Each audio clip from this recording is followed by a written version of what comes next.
Hello and welcome to Clever Witty Gaming.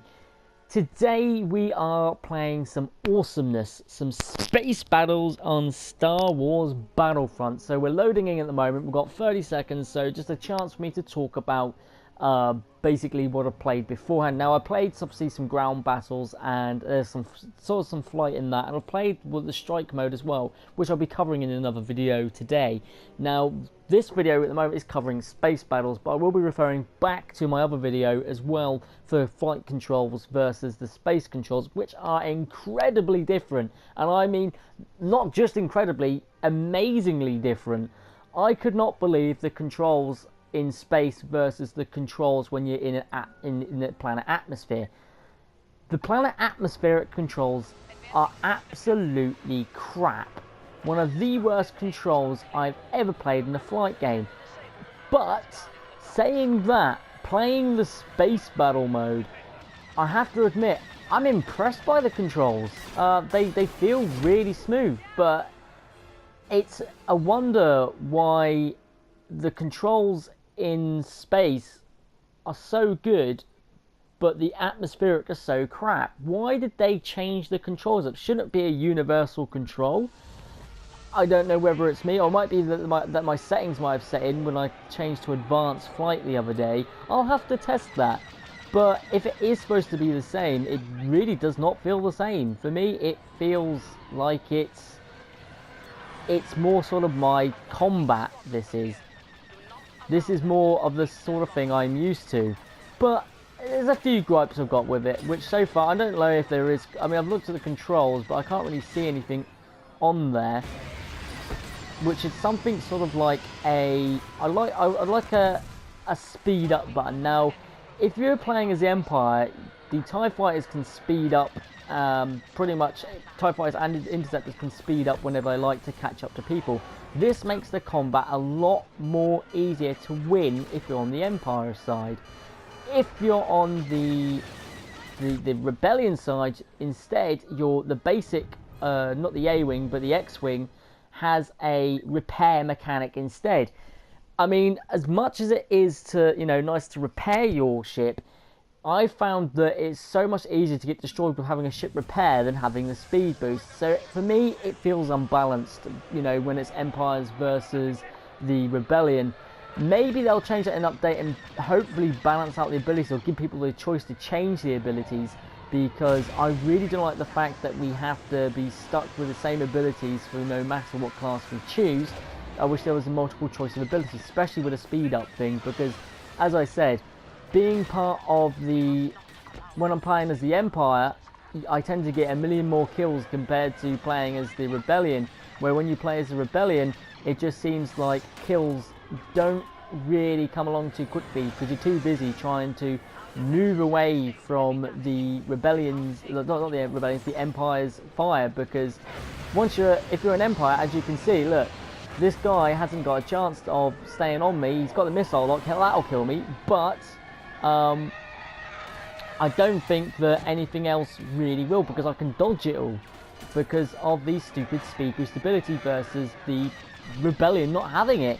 I think it's really unfair. It really needs to change. That's definitely something I would recommend that they do, is change the... I mean, I'm doing pretty crap, I know, but if I would have shown the footage of me playing as the Rebellion, you guys would have seen me doing even worse. I don't know if you guys agree with me on this or not, but once again, as I said, if you're on this channel, this is about my opinions. This isn't about, this isn't a professional critic channel. I class myself as a critic, but I'm not a professional critic. This is just how I feel about the game. Now, it definitely, for me, as I said, the controls and the abilities could be using with a bit of a change up. That would be nice. Let's not have the annoying ability of not being able to speed boost in the Rebellion. As I said, that ability definitely needs to be there.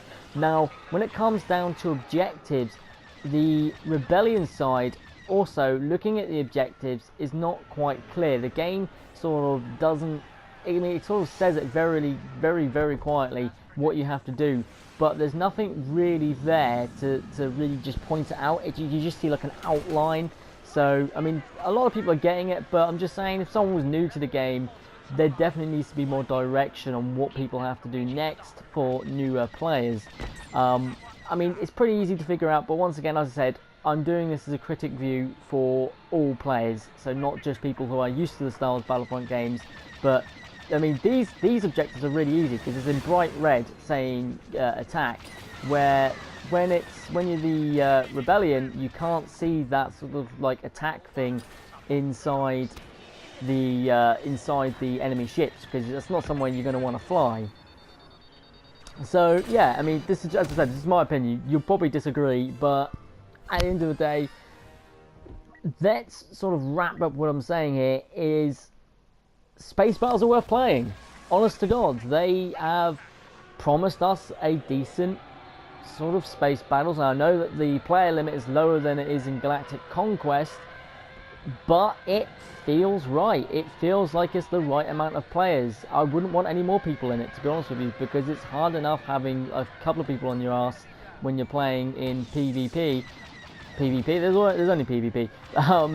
Anyway, playing space battles, I wouldn't want any more fucking people in there, because it would be way too hard. Because there's already enough people in here.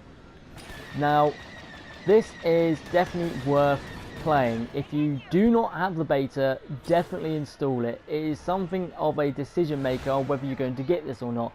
The only downside to the game, which I predicted would be the downside, which was going to originally put me off from getting the game, but I'm very, very excited for the campaign, which I really can't wait to play, is the star card system. It really is a bullshit system, and I don't see why it's in the game. There is no need to be in the game, but it seems like it is just there for them to make money as usual. But, you know, it's hard to really say, like, if it does affect the gameplay, because when I joined the beta, I was a couple of hours late and people already had their star cards unlocked, and you can't really feel if there's a balance or not, because there's no modes that disable star cards, which would be nice. A bare bones mode where there's no star cards, and you would definitely have me playing this a lot more. You know, I just don't know why they added star cards in. There's no need to give people extra abilities, extra damage or anything. Now, the graphics wise in space, as you can see it for yourself, for me it feels very, well, how can I put it, it's more Star Warsy. It's definitely a Star Wars game. It feels like if I was watching the movies, how the lighting and how the sort of the backdrops would be. I think there would be more ships battling in the background more than what we've got here. Well, okay, I'm used to sort of Clone Wars, sort of Star Wars Clone Wars sort of stuff. But yes, when I say Star Wars Clone Wars, by the way, the animated series, just saying, not the I Hate Sans sort of movie. But yes, this is not the best video I've ever done. I'm not used to sort of commentating over betas because I haven't had the full game to really get the feel of the game. I would say play the beta and make the decision for yourself whether you like this or not. That's what's going to make your decision for you. Next video I'm going to record straight after this, is going to be, I'm going to do some of the strike things. I've got a lot to say about the strikes. I've played quite a few matches of strikes, and I'll get into what I do and don't like about that. But definitely try out the space battle mode. Tell me what you think about it. Tell me if you agree or not with my points or not. Let's just say there's no need to be rude. If you disagree with what I say, then you know, just say you disagree. That's what you think about the game. If you're being rude, as I said, once again, if you sit there call me a fucking dumbass or whatever, or a retard, I swear to fucking God, I'm just going to remove you and block you permanently from ever commenting on my channel. I'm fed up with that bullshit. I will not put up with that on my fucking channel. You know, it's all about having respect, guys, and I respect everyone's view, whether I like the view or not. You know, it's the end of the day, we're all people and we'll have different opinions, and whether you like it or not, you know, you just have to put up with it. So there we are, guys. I hope you enjoyed the video. Oh, one more thing. Live stream tomorrow around about 7 or 8 o'clock. I thought I'd just drop that in there, but I'll drop that at the end of every video now so everybody knows that there is coming a live stream. I really shouldn't have said the word coming, but oh God, I've ruined it. But basically, guys, join me tomorrow for around 7 or 8ish. If you've got me on Twitter, which is Clever Witty, Clever Witty Gaming, or at Search Face is how you can find me, which is my old channel name. You can find me on Twitter there, and I'll give an update, sort of the exact time. I don't know how long it will tend to be. I'll try and make it sort of like an hour to 2 hours long stream. I don't really like doing long streams at the moment. I just want to I'm trying to get myself back on my feet with my channel. So there we are, guys. Thank you so much. I'll see you guys on the next video. And yeah, have a good day. May the 4th